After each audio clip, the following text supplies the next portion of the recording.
Soundproofing with SONOpan is as easy as saying shh.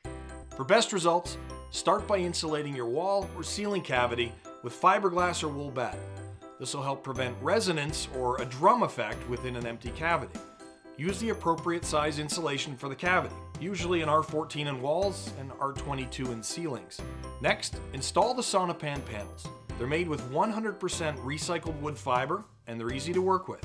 At 26 pounds, they're lighter than a sheet of half-inch drywall and designed to install on any new or existing wall or ceiling. When the panels need to be cut, a circular saw is best. A sharp snap knife works too, but be sure to make multiple passes and cut fully through the material.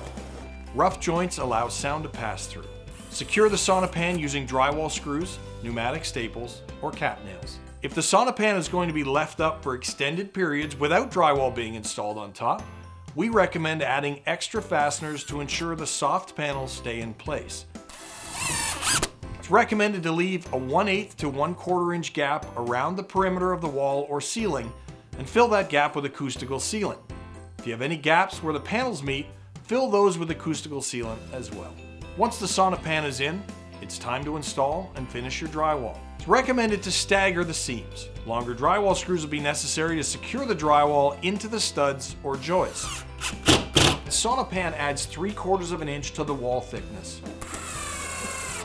For retrofit applications, the SONOpan is to be sandwiched between the existing and a new sheet of drywall. For further soundproofing options, visit sonopan.com or contact SONOpan's expert support team.